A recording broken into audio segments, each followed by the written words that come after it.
Welcome to The Conversation, a podcast about technology integration, instructional design, and the learning sciences. This week we'll be talking about misconceptions in learning, especially one of the biggest misconceptions out there, which is learning styles. We'll also address other misconceptions as well, but before we do that, I'd like to introduce my two guests. Marina, Angela, welcome, and please tell us a bit about yourselves. So my name is Marina. I'm currently teaching in 4th grade. This is my 3rd year teaching. I do teach in Queens. I'm currently teaching in an ICT classroom. We have 26 in the classroom. Something that I love to do is I love to travel. I love to swim. I love to take pictures. And I'm Egyptian, so I love going back to Egypt whenever I can and whenever it's safe to do so. I got my bachelor's and my master's, both from the same school. I'm certified to teach birth to second, 1 to 6, and TESOL. So that's just a little bit about myself. My name is Angela, and I teach 3rd grade. And like Marina, I also teach in Queens, so we have kind of a similar background. This is my 2nd year of teaching, and like you, I was scared of the testing grade. They put a lot of pressure on us, but for sure, I love 3rd grade, and for me, I found that it's the perfect age. I'm certified in childhood 1 through 6, as well as special education, actually in 2 states, New York and New Jersey. I did my undergrad specifically in special education, as well as psychology, and teaching has always been a passion of mine. Also, Erin, you probably remember from my final project last semester, I'm of Greek heritage, and I speak the language, and I also work at a Greek private school. So it's really a big part of who I am, and like Marina, I like to travel. I like to travel back there every summer. It's my favorite thing in the world. Wow, thank you. Egypt and Greece are both countries that are high on my list to want to visit sometime in the near future. So that's great. Maybe we can take a class trip. Yeah, that would be great. We'll have to figure out a way to do that. And an online class would be a little bit tricky for that. Oh, we could do like a virtual trip. Yeah, well, that's less fun, but yeah. Somewhat funnily enough. Angela, you talked about the previous class we had. I mentioned to you Assassin's Creed. Yes. Odyssey, which is set in Greece, and the one before that I played is Origin, set in Egypt. So I got to visit those virtually as well in that sense. Oh, that's so fun. Very cool. As I said earlier, the readings were focused on, many of them were focused on learning styles. So actually, before I start, why do you think I set up the first 2 weeks with the first one being preconceptions and misconceptions the way I did? Well, I feel like you probably set up this class to have preconceptions and misconceptions as the first 2 topics, because in any level of education, I feel like it's important to address preconceptions and misconceptions before jumping into any topic. I feel like a lot of professors in education like to model the lessons in their class as they hope that we will structure our own lessons in our own classrooms.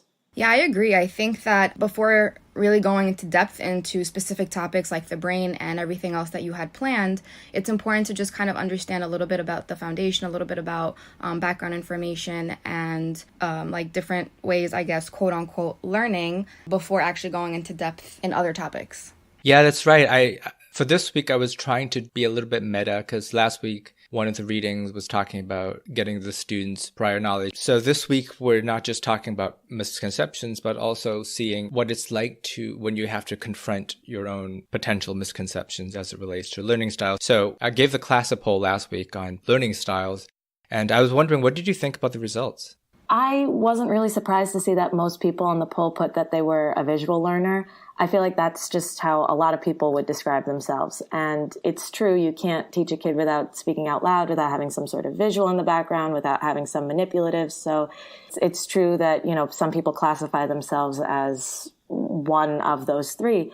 And I also wasn't surprised that a lot of people put that they are comfortable tackling their own misconceptions, just from the fact that a lot of us we're education majors, are teachers, and we have to deal with facts, and you never want to pass on outdated or false information. Yeah, Angela, I agree with you. I think that I also saw that the majority classified themselves as visual learners, which I guess I might have been one of the first ones to do it. And I was like, oh yeah, I'm totally a visual learner. And I clicked and I was like, I got this. Like, this is easy. And then I also, when I saw the polls, I was like, oh man. And then I started doing the readings and I was like, oh boy. Definitely, I think that everyone thinks that they are, or they classify themselves as a certain learning style and have a certain learning style. But speaking off of what you said about manipulatives, I feel like that's something that we do for all learners regardless. Not everybody needs it, but I definitely think that as teachers that we always have that in our back pocket waiting in case we ever need to take that out. Yes, I completely agree. I always have some ready. I used to believe in learning styles as well, and if someone asked me what kind of learner I was, I'd say visual learner too. That seems to be the most common response, not just from the poll, but from other classes. And it made me wonder whether it's because our society is more visual, not just emerging technologies like social media, but even things like textbooks and newspapers. I guess sometimes it depends on what it is. Like for me, there was one time where I got a flat tire, and my dad had told me before how to change a tire, but oh no, like don't put me in front of a tire and expect me to be able to change it. And then luckily he was able to come, and I saw what he was doing, and I was like, oh, now it makes sense to me. But he told me beforehand, couldn't get it. He showed me I was able. And I guess it just maybe depends on what it is that I find myself also leaning towards just seeing to learn. But that's maybe just how I'm comfortable. I would agree, because I think that anybody would prefer to watch the tire being changed as opposed to, reading about it on a pamphlet. I think a kid would prefer to watch a video over looking at a textbook. I think that plays into like preference. Speaking of that, just like with social studies especially, we'll read articles, we'll chunk the articles, all of that. But then when we watch this show like on YouTube, it's called Liberty Kids. It's also part of our curriculum. When we show it to the kids, they start making connections. They're like, oh my goodness, this is what we just read about, like the Boston Massacre or Boston Tea Party or whatever it is that we're reading. And they start making that connection as they're watching the video. So I feel like both, again, it's like visual, but it's also auditory. But again, we're going to see that's totally debunked. Mm-hmm. Yeah, so let's get into the readings. So starting with the one called Advice about the Use of Learning Styles, and then the TED Talk by Marshik called Learning Styles and the Importance of Critical Self-Reflection. What did you think of those two? For the article, I always thought, again, like that I was just a visual learner. But when I was reading it, I became speechless, because then it was talking about how, nope, this is not the case. And it's crazy because in undergrad, in grad, other teachers, principals, all of these people think that children learn a certain way, and that not just children, but also adults learn in a certain way. And when the article and both the video spoke about that this isn't the case, that we may be comfortable, I guess, like in a certain learning style, but there's no evidence to prove to you or to anybody with all of the research that's been done. I think they said there were over like 90 experiments or research or anything out there, and it just wasn't the case. There's no such thing as the learning styles. So I definitely think that was eye-opening and kind of scary, because principals and other teachers and parents always classify students in a certain learning style, and they expect us to do the same. Mm-hmm. Yeah, no, I remember learning it myself somewhere before the video. I don't remember if it was last semester or undergrad, that there actually really is no learning style. And that no one specific person has just kinesthetic, auditory, visual. And, what the readings and what the video kind of summarized for me is that these should all play a part in our learning. And I guess before all of this, I would have maybe labeled myself as a kinesthetic learner, because I don't feel like I've actually learned something until I've physically done it myself. I love having visuals too, of course. I think it's very difficult to know what someone is talking about without seeing it. Overall, I always kind of believe that as learners, you benefit most from a combination of all three. And I think as long as you're not like sensory overloading the kids with like aids and visuals and all of that, they're all useful in lessons. And I think also just the article had also pointed out like an interesting point was, yes, of course, including all three ways for everybody in the classroom. But it's the way like that we teach as well. So kind of changing up our teaching styles. And as I said earlier, that I do teach in an ICT classroom. And as much as that's difficult all in all, teaching an ICT classroom is also kind of beneficial, because my co-teacher is a little bit more upbeat. She'll be singing and dancing. She's like a performing arts major. So she'll be able to kind of reach those students that might look at me and be like, what in the world are you doing? Because I'm more of like, all right, let's get this going. And I'll try to, be entertaining during the process, but you will never see me singing and dancing, because I'm just not comfortable doing that. And I also have 2 left feet when I dance, so I will never do that as I'm teaching. But they're able, and I guess that's one of the good things about an ICT classroom, is because they'll see 2 teachers. Like, we'll be teaching the same thing, but the way that I do it might be different than the way she does it. And some of them might like the way I do it more. Some might be able, quote unquote, to learn from the way she does it more. And so that's one of the benefits that I see from this ICT classroom, that 2 different teaching styles will be able to hopefully reach all students. And I just wanted to say, I think you're very lucky that you have another teacher in the classroom. I mean, I feel like I would be able to do so much more if I had a second person. In my classroom, I'm limited being the only person in my room. But what I do is I basically use a bunch of different media to try to spice up my lessons. I've never created a lesson in the past saying, oh, these are my visual learners, so I'm going to have them watch a demonstration of how it's done. These are my auditory learners, so I'm going to differentiate by have them listen to a lecture. Again, I just have always taught with everybody deserves a taste of every form of learning. And I think that students just get bored when they are constantly learning in the same way. So you having two teachers in the classroom, two different personalities, I think that is a good way of inspiring motivation, two different learning styles combined. And I think that's just great. Just in case, because I know we have some international students, what is ICT and what does it stand for? Oh, yeah. So ICT is like an integrated classroom. It means that there's 60% of your class to be general education students, and then 40% of your class to be special education students, or as we call them, SWD, so students with disabilities. And it has two teachers in the classroom. There's the gen ed teacher, which happens to be me, and then the special education teacher, which happens to be my co-teacher. And there are 6 different ways of co-teaching styles. So the way that, and I did speak about it previously in one of the questions that you had posted on the modals, but the way that we do it is I'll teach math, science, and then social emotional learning, and she wanted to teach reading, writing, and social studies. And then of course we'll pull small group for, whichever, set of students need that help. Okay, thanks for the clarification. The Dembo and Howard reading had mentioned something called forced choice questionnaires with regards to learning styles. Do you know what that means?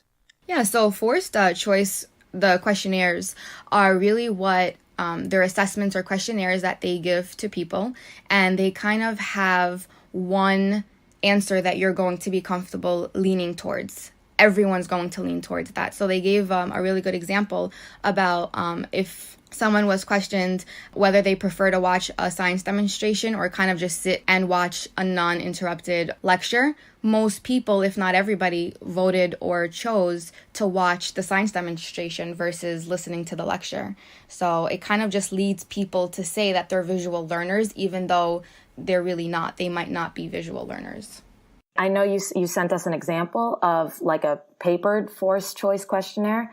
And as I was reading it, it seemed kind of biased. It was like a multiple choice questionnaire. It didn't have like the neutral option or like a blank option or anything. It had like 3 choices that you had to pick from. And each of those 3 choices would like match you up with whether you were a kinesthetic learner, visual, or auditory. And therefore, you kind of force the participant to categorize themselves as one of the survey option outcomes, even if their ideal answer choice wasn't listed. Yeah, you're talking about the sample learning style inventory. Yes. There are a lot of different learning style inventories. The visual auditory one seems to be most familiar, but as the video and reading said, there's a whole industry out there that produce the stuff. So the Dembo and Howard reading said that the problem with these inventories is that they use forced choice questions. And sometimes there are legitimate reasons to use forced choice questions, such as if you're screening participants for a particular demographic and you need to put them in specific categories in order to ensure that you have the right distribution. So you might omit the prefer not to answer as a choice. Otherwise, forced choice questionnaires can produce very misleading data. One other, perhaps the most absurd example are like the BuzzFeed quizzes. I don't know if you've ever taken one. Yes. Like what Game of Thrones characters you are. I took the Disney princess one last night. What did you get? I'm not allowed to say, but basically, for reasons. Basically, they will ask you a question, then they give you a list of 9 things, and most of the time, I didn't fit any of the 9 that they offered. There was no choice where I could say none of these, so I don't know how it ended up being Sleeping Beauty. I knew it. Off the record, yeah. Anyway. I think, if I may, just kind of like going back to what you said earlier, Aaron, about why do we always kind of go through the process of saying, oh, like we're visual learners? And I guess it's because if we ever taken quizzes like these or tests like these, I guess it's what we felt most comfortable with. Like are we that visual learner? Do we fall under that? Do we feel like we learn best when we see something being done or when we see something? Are we auditory? Do we learn best when we're listening to something? Or that's just how we kind of are comfortable with learning. Like, do we prefer seeing it or hearing it or touching it or whatever the case may be? I think it's more of comfort than really anything else. And just kind of piggyback off what you had asked a little bit earlier.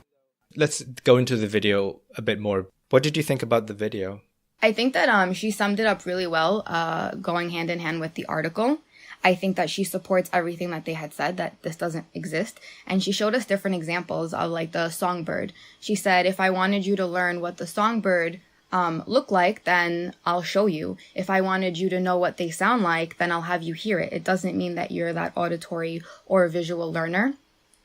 She had also brought up something about the chess, which I know that we might be discussing a little bit later because it went hand in hand with the article that we had read for last week. But I think that I need a little bit more clarity on that. I think between seeing it, for me at least, she spoke a little bit too fast on the point she was trying to get across. And also seeing in the article, I was able to make that connection, but I just need a little bit more clarity on that.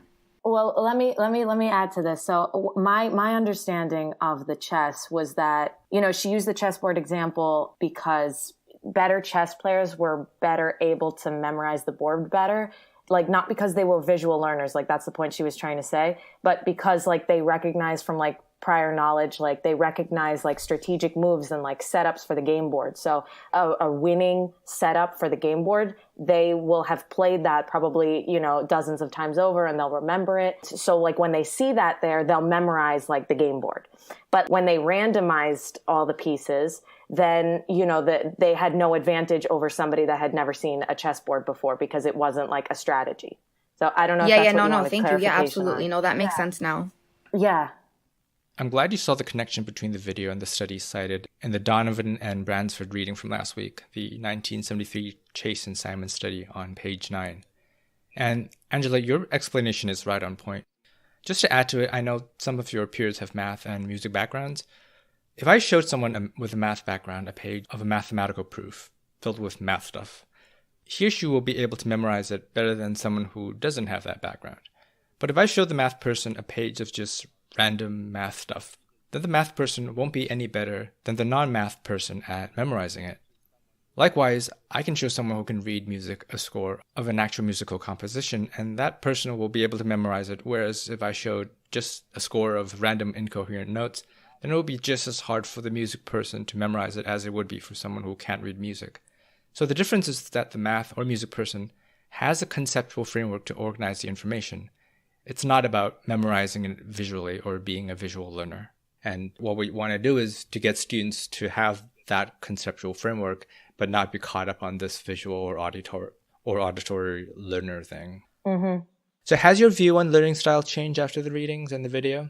Oh, absolutely. I found myself during the video trying to look at the pictures. She had set put a bunch of words and then pictures. And I went to the pictures trying to memorize all of them because, quote unquote, I'm this visual learner. And then she got rid of it. And I'm like, I remember dog, if that even. So I definitely didn't remember anything that was on it. And that was just trying to prove her case. So for me, I guess I'm no longer this quote unquote visual learner. I might feel more comfortable when I see something being done, but that doesn't mean that I'm a visual learner.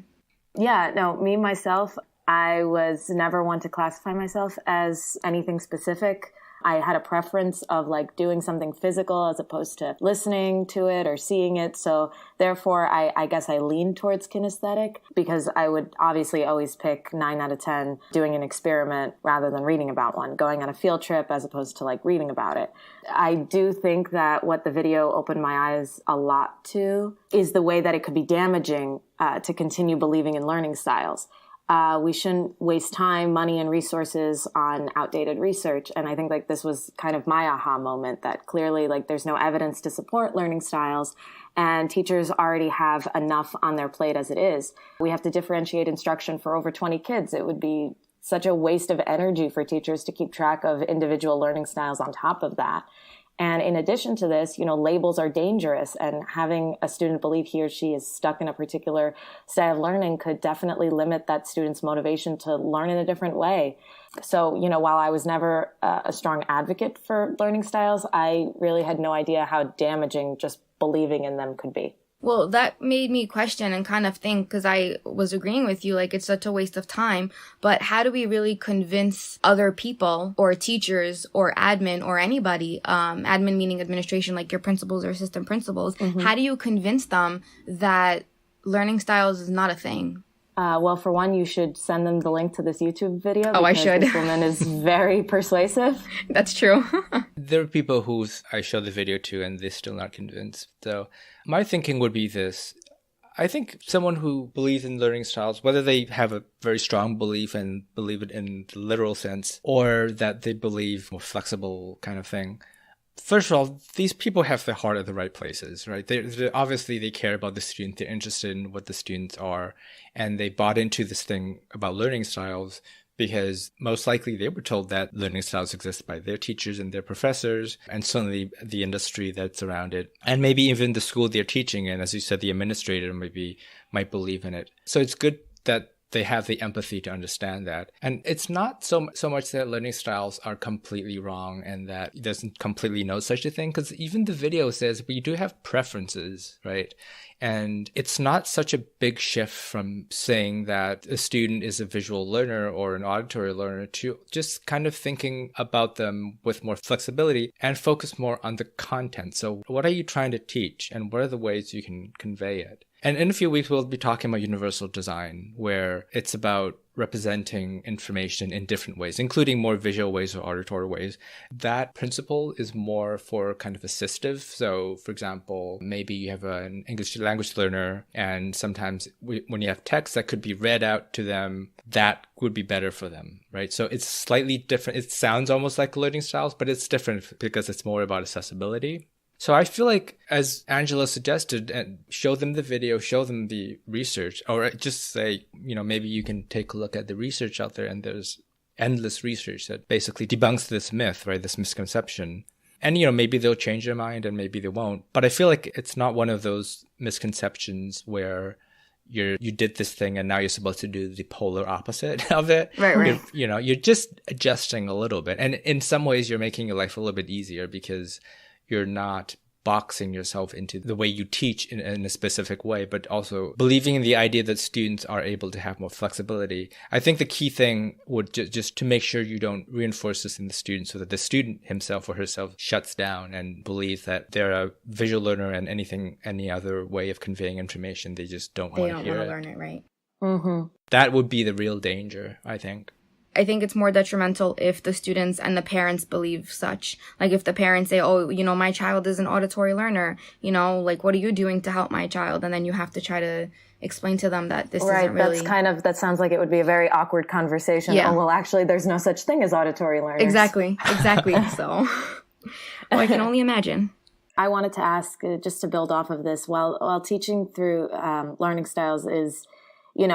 we talked about that it's a waste of a teacher's time, money, research. Do you think that when it comes to the actual student, does it hurt them to teach them specifically in a visual, kinesthetic, auditory way? Does it have no impact on them, or could it even benefit them because of maybe the extra attention? Like, what's the impact on the student here?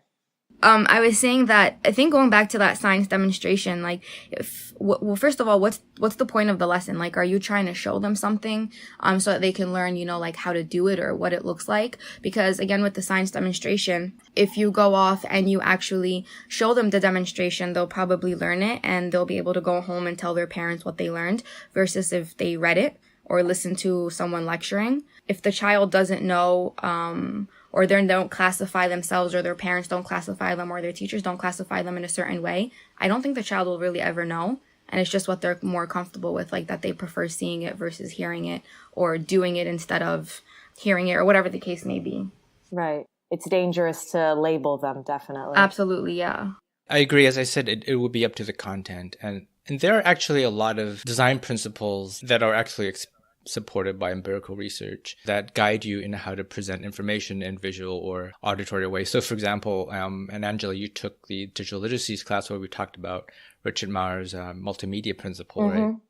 That's empirical research that talks about how and when you use an image versus text and auditory. That research is based on cognitive load. And I don't want to get too much into it because it's kind of off topic, although it's super important and I encourage you to look into it. But basically the idea is that there's a limit to how much attention we can pay to the audio channel and the visual channel. And so it's easier for the most part for people to read a book and listen to, let's say, classical music, right?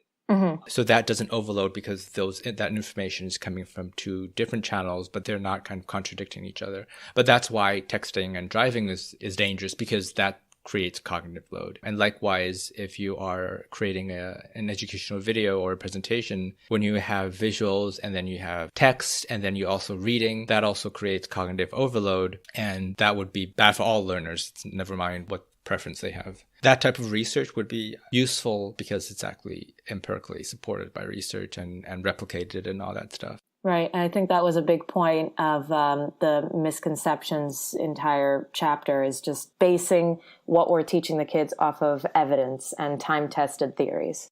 I also think it's a nice kind of segue into, do learners really know best, and talking about those myths. I think you kind of just hit it right on the head. Yeah, perfect, because that's our next topic. So before we move past this, I wanted to remind the students in the class that, or to let you know that in the Wiggins and Mateague reading, and you read a lot from their book on instructional design, they actually mention learning styles. And they don't talk about it, but they kind of mention it. They would say, make sure your lessons accommodate to their backgrounds, values, and learning styles. They just mention it in passing, which I found really annoying because it was like, oh no, you can't. I respect you guys so much, and how could you mention that? So I wanted to mention that because when you come across it, I don't know what they actually believe in it, whether they just wanted to include it. But maybe they don't necessarily know. Certainly, as the reading and the video had mentioned, a lot of educators themselves don't know enough about learning styles and believe it exists. So anyway, I just wanted to mention that before you get to it. Do learners really know best? What did you think of this reading? They focus really on 3 different myths. And I know that the first one being that, do learners really know best? It really was talking about them and how the generation that we have now, and I guess including ourselves too, that we can quote unquote multitask.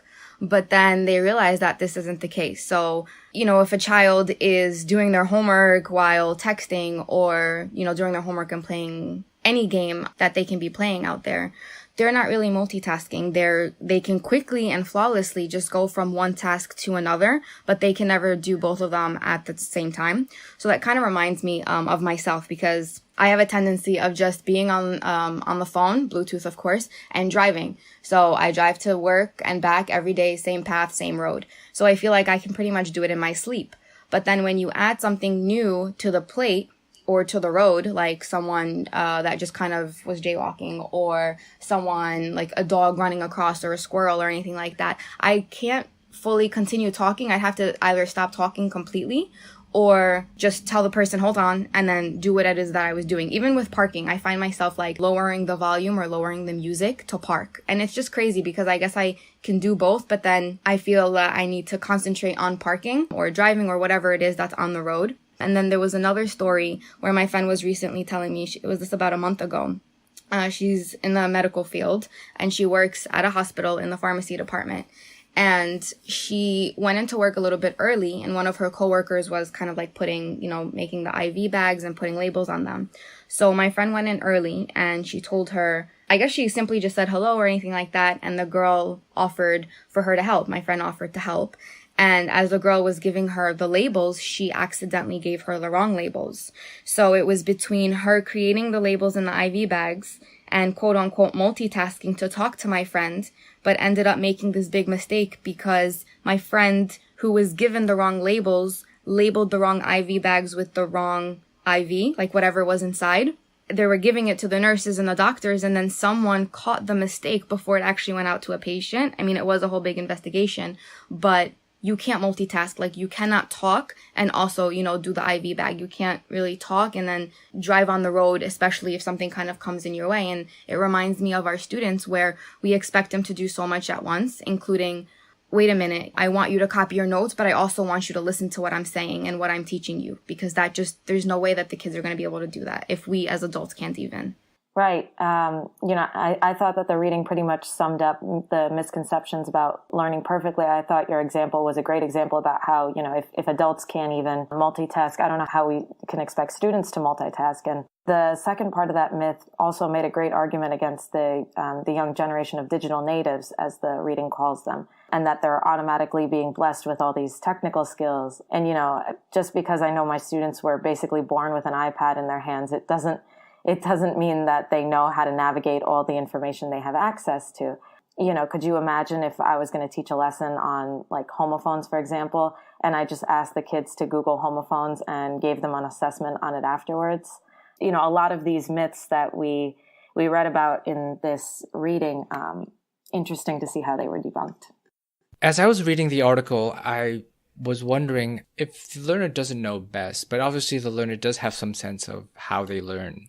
How do you find the balance between respecting how learners feel they learn best versus time-honored, proven pedagogical methods that may clash with how learners feel? I think we kind of touched on this, but I do find that it's a challenging question because I've also asked that similar question. And I think that it's difficult to explain to someone on their view, like depending on their view, again, like with parents or anything like that, or administration, about how to actually change their mind on what's been proven and what's been debunked, because these are all myths. They don't exist, and it's not a thing of 2019, or hasn't really been a thing. But I do think that it's important to prove them wrong and show them everything out there, and also just have them, to be aware that their learning style doesn't really exist, and that, just like Angela has said before, like kind of incorporate all three, not all three, but to show visuals, to have that auditory, to have the kinesthetic, just to reach all our students. So it's more of our students and not so much of anybody else around us, I guess you could say. I would definitely say that you need to give a person a little of everything and tell them to keep an open mind to what works. And if they believe they're a visual learner and like they're aware of that and they're persistent on it, then, give them a video to watch on the topic, give them something visual, but also use the time-honored and proven pedagogical methods alongside them, and hope that, they reach their aha moment through a medium that they didn't think they could learn through before, expand their horizons. That would be my advice on this. Yeah, and I think it also comes with our teaching styles. Like, if we can just simply tweak it a little bit, then we'll be able to go ahead and reach all of them. So in the remaining time, I wanted to just dig into the three myths in a little bit more detail. I know you already talked a little bit about digital natives and multitasking, and I was wondering whether what the article said about digital natives reflects either your experience with students or with yourselves as students. So in the 4th grade, we try to do a lot of online work and research and incorporating Google Classroom, Google Slides, all of that for them to create something online. But I think one of the traps that we fall into is that we're like, oh yeah, they're born on the internet. They know how to go from this website to this website. They're able to teach themselves online. But that's really not the case, because you can give them a topic that they know absolutely nothing about and expect them to actually go and teach themselves. And this doesn't happen.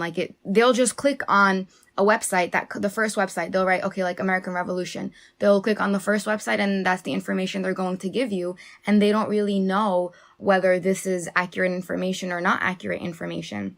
So I think that we need to realize that these students need some background information before actually doing research and learning on a topic. In my own experience with, being born, I guess maybe at the tail end or starting end of whatever the digital native generation is, I sometimes try to work on 2 assignments at the same time on my computer. For example, in this class, I'll work on my notes for my voice thread at the same time, maybe as my aha moment. And the reason for this is that I'll constantly have an idea for one thing and want to jot it down before I forget, and then switch to what I was originally working on.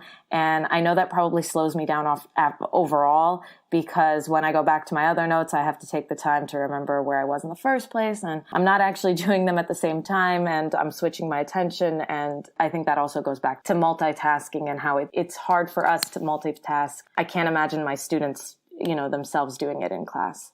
Yeah, I think I think I might have said it earlier, but the asking the students to kind of find the information and then writing it in their own words, like they need to stop, they need to get the information first, and then they need to go off and they need to turn it into their own words. So, especially with the younger ones, you need to do like step 1 and then step 2, because it's nearly impossible to do both at the same time. Like, it's a big struggle for them. And I think it also, it is for us, just like you had said with your aha moment, just going between back and forth. You get a great idea, then you go off of that, and then you go back, but you can never do both at the same time. No one can do both at the same time. Right. And I think this goes into, self-educating. We have to be cautious when self-educating ourselves and consistently fact-checking our sources. Because, the reading mentions that, yes, without school, we would be able to find the same information online as we do in the classroom. But, how do you distinguish the good information from the bad information? And I think that our students, we have to teach our students to be cautious about this as well. And how do you have any sort of prior knowledge backed up to help you build this foundation in the first place of what you're finding online? Yeah, they need someone to teach them how to do that, because, at a young age, they're definitely not able to do that. Everything is what the internet says. And then you start teaching them about plagiarism. And then we, scare them up a little bit. We're like, guys, if you're using what the internet says and this might happen to you. Like, people have gone to jail. We scare them up a little bit just because they need to know the consequence at a young age. I feel like that's not something that I was taught in the 4th grade or 3rd grade. It's kind of like, okay, it is what it is. I don't even remember doing research at that age, but, that's something that we have to teach them, that first of all, you can't do it. It has to be in your own words, but also don't just trust everything that you read online. I had one student who would, in the middle of any lesson, he would be like, did you know? And then he would say some crazy fact. And we're like, where did you even learn this? He's like, well, I was on Wikipedia. And then we had to pull him to the side and be like, listen, buddy, sometimes it's great, but other times, let me tell you how Wikipedia actually works. So he kind of, stopped. I think he still goes on, but won't really share it with us. But they don't know. They don't know how to filter what's a fact and what's an opinion and what's nonsense and, what's actually something that they can use for it to be useful. I have a student who we call it TV talk. He constantly, just everything he thinks he watches on TV or reads on the internet or whatever is, he'll remember it and then he'll regurgitate it back to us in like the most random part of a lesson. So the other day, the student, he came up to me and he said, I already know all about Abraham Lincoln, because we were learning about Abraham Lincoln. And he goes, I see the commercials about him all the time. And I'm like, what? There are commercials about Abraham Lincoln. and then I'm like, all right, what do you know about Abraham Lincoln? And he told me he could get 28 miles to the gallon. And oh my. That's hilarious. And I laughed and I asked if he even knew what a gallon was, and he shook his head. When I was rereading this article, I noticed that, and this is on page 176, they talked about the half-life of information, which obviously made me think of the Asperman reading from last week. But where Asperman was saying that Wikipedia is a good thing because information is more updated compared to printed material, the authors here are making the case that just because you can look something up on the internet doesn't mean you can educate yourself. And I think this was the part that I had more trouble with. Not so much I disagree with them, but because it seems like such a blanket statement. Of course, when you're talking about young kids, yeah, that makes sense. But they're also talking about adults. So, I mean, it'd be sad to think that once you're out of school, you can't learn anything. And a lot of you mentioned lifelong learning, so both can be true, right? Mm-hmm. I think maybe my issue is that they're saying you can't find structure on your own. So, for example, if I'm interested in learning a new topic, I will look up another professor's syllabus or reading list, or look at what an expert would recommend. And these resources are out there on the internet. So that was kind of the point I wanted to make. Can I piggyback off that? Of course. I guess it depends on the topic. So if you're educating yourself on perhaps, you want to buy a car and you don't know nothing about cars, and you're kind of just doing a research out there on, miles per gallon or anything like that along, you know, like which one's the best, which one's cost efficient, which one's best for the environment, which one am I going to be able to drive if I want to go, like a sports mode or whatever it might be. I think that that's something you can probably teach yourself. But then if you're trying to teach yourself, or maybe I'm talking more about myself, but if I'm trying to teach myself about something in the medical field, which I also fall, you know, I've been trapped. I hate going to the doctor. Totally hate him. I love love him as a doctor, but I just hate going to the doctor, period. I don't like going and waiting and the whole process. I don't know. I just don't like it. So for would me, you rather look on WebMD? Exactly. That sort of thing. Yes. Exactly.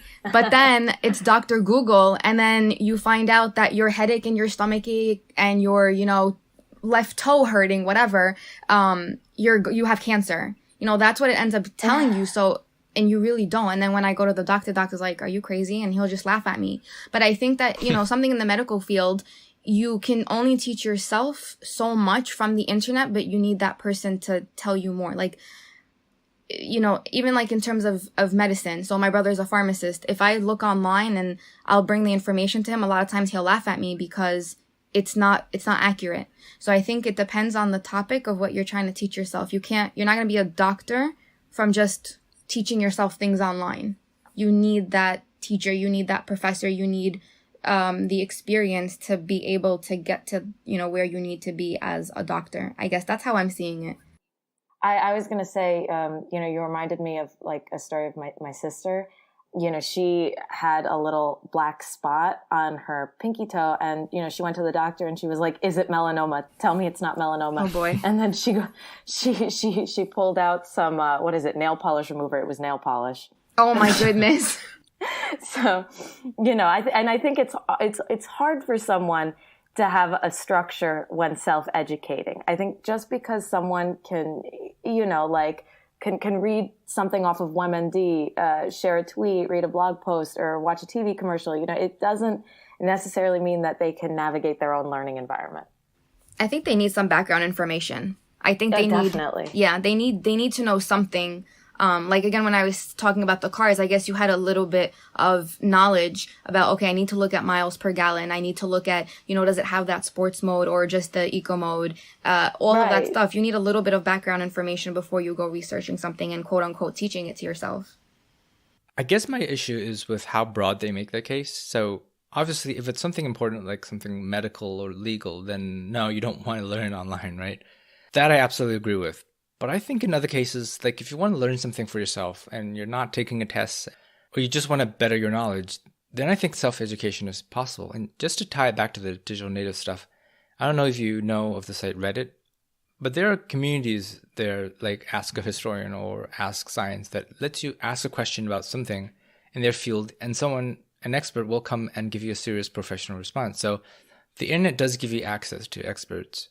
And I guess my point is that if you have limited time or if you're looking to achieve a specific outcome, then yeah, a structured class guided by an expert is the way to go. But if you're just learning out of curiosity, then I think self-education is possible. And I also just want to go back to an earlier conversation about digital natives again. I too make the mistake of expecting that students will know or find it easy to learn things like creating a website. You know, I don't even mean knowing HTML. I mean knowing how to create one through websites like Wix that provides templates. But even that's not as easy as I think, and I have to constantly remind myself of that. And that, like the article said, that even whatever they do with technology is often limited to specific things. But I think that that's something that, you know, or maybe I'm wrong, but if you Google it or you're on YouTube, you'll be able to find how to create your own website. Like it'll walk you through the steps on how to create your own website. I don't know if you really need right. something. And I think, but for that though, with us, we need to have some sort of background knowledge to be able to, like, it all goes back to like baby steps, right? So I think that it would be much easier for us to Google how to make a website with the tools that we already have at our disposal, as opposed to like my parents, who you still need to teach them what, like the other day, my mom asked me, what's a Facebook wall? Do I have one? Can other people see it? Like, there's just some sort of like terminology that I think that we have at this point in, you know, our education, at this point in our lives, and being born the time that we were born, that we have that sort of background knowledge to learn to be able to Google how to make a website. No, you're right. I mean, I even have, I have a coworker and I love her so much, but she always, when she needs something with technology, and I'm not, totally tech savvy, but she's like, Marina, how do I do this? Marina, how do I do that? It's even the struggle of PowerPoint. It's a struggle of, Google Slides, how to post something on Google Classroom. Like that's her struggle. How to format the size of a slide, like stuff like that is the simple stuff that she struggles with. So you're absolutely right. They need a little bit of background information and the terminology to be able to, lead themselves to XYZ, like create a website or anything that they're trying to do out there. A lot of the belief about digital natives, especially as it relates to younger people, comes from studies on participatory culture, which I know, Angela, we talked a little bit about that in the digital literacies, I think. Mm-hmm. Participatory culture is the term that some use to describe the community usually made up of young people who use technology to produce and share their digital creations. There was an influential book a few years back called Hanging Out, Messing Around, and Geeking Out, in which these authors describe various genres of participation that young people engage in. So with Hangout, you have more friendship-driven activities where you do something because you want to hang out with your friends, like playing video games together. In Messing Around, you're tinkering with new toys and more seriously engaged with the new technology. And then in Geeking Out, you're more in interest-driven social groups, where you're not defined by your age or who you are, but by what you know and what you can do. I know last semester we read about this young man who created a viral video that was watched by millions, and a lot of researchers look at this type of work as a powerful form of empowerment. The problem is that a lot of these are anecdotes. They're fascinating, but they're not the norm. In a recent book called Participatory Culture in a Networked Age, which is written like a conversation between Henry Jenkins, Mizuko Ito, and Dana Boyd, who are key figures in this area. Both Ito and Boyd actually were co-authors of the Hanging Out book I mentioned. Dana Boyd, who's known for her ethnographic work with youth culture and technologies, argues that geeking out practices are actually really rare, and most young people aren't immersed in fan cultures or producing viral videos. They're using technology for social media to share videos or photos and to play games together. But they're not doing as much production as researchers would like us believe. And so because of that, we can't expect the digital natives to naturally know about technology. The article ended with some conclusions. So what did you think about the design principles that they recommended? I think that they give us definitely some principles that are reasonable and doable to be effective while learning and also for us while teaching. But it helps definitely guide me and help me understand what I should learn when I have questions before I actually read. So something that I do on test and something I teach my students is to always read the questions and the answers before, if it's like multiple choice, of course, like to read the answer choices before the actual reading to just make sense of them and to know what it is that they want me to learn and what it is that they want me to kind of get out while I'm reading. So that's something that I've always taught my kids and something that I've always done because I thought that it was beneficial for me at least. And I think that also structuring and creating some kind of outline before a text before reading is something that's important for us, and it'll help gear us to what it is that we need to kind of get out of the reading as we read. Right. I agree with what you were mentioning before, that principle that talks about inserting questions prior to or after text passages. I think that, always having comprehension questions going along with reading, for me personally, that's how I know I've learned something. When I can answer the questions without even needing to go back in the text. Like, I read it, I understood it, I can answer these comprehension questions. And, I do agree that the principles that they give at the end of this reading are completely doable. And I like the last principle that they gave on text structure the most. I think that it really helps a student organize their brain when they're looking at an outline of what they're learning. I think that that's the case whether or not you classify yourself as a visual learner. I think it's very discouraging when you're unorganized in your learning, when you're looking at a sheet of paper and the facts are all over the place and you don't know where to begin. Well, I think that wraps up our conversation on misconceptions. Next week, our topic is on the brain and on what we now know about learning from research in neuroscience. I want to thank you both again, Marina and Angela, for being here today. It's been a wonderful conversation. Thank you. Yes.